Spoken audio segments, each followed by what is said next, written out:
Good morning, everybody. Welcome to Testimony Tuesday. I was thinking the other day about the story of Ruth in the Old Testament. It was a story about a famine in the land of Israel and how it affected one particular family.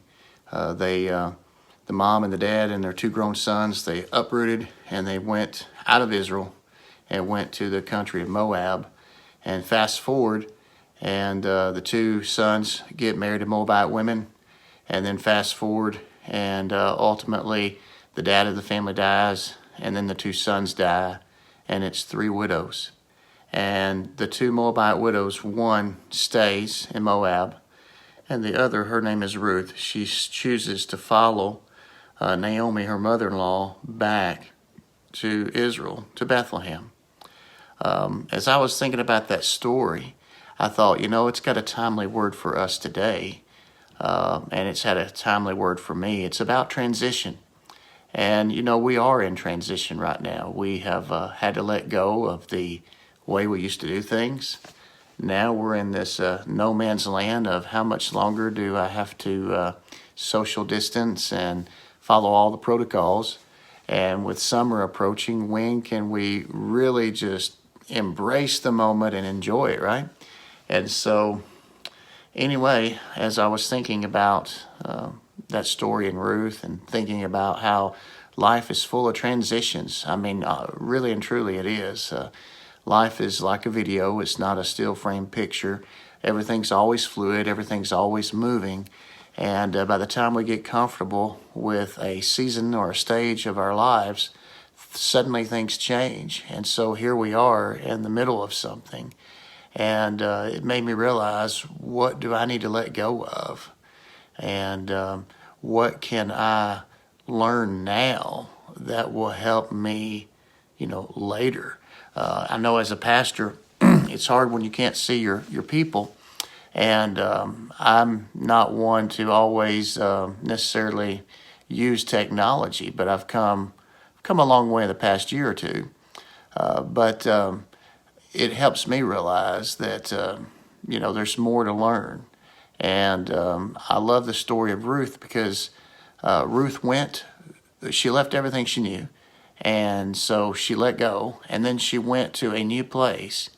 And it was different for a while. And what did she do? She fulfilled her responsibility. She did the daily things that she needed to do to keep moving forward.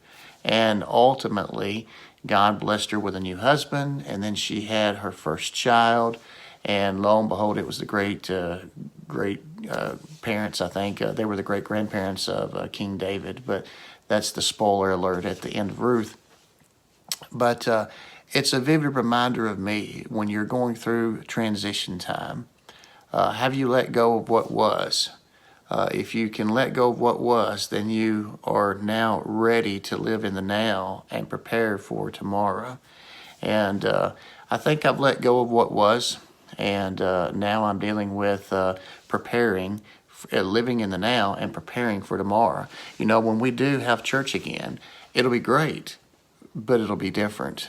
We live in two worlds now. We live in physical world, but we also live in a digital space, and that's not going to change. And so we're going to have to learn how to navigate both. That's something that I'm learning.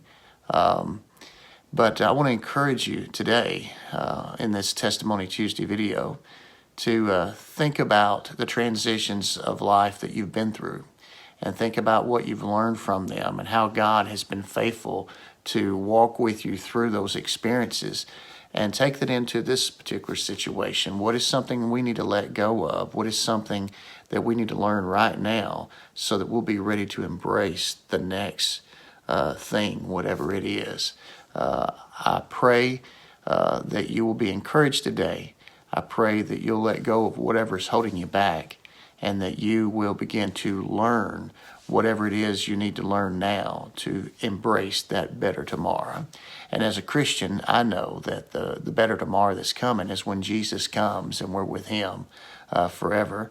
That's going to be awesome. And so we're always in transition, I suppose, until we're with Jesus. Have a great day.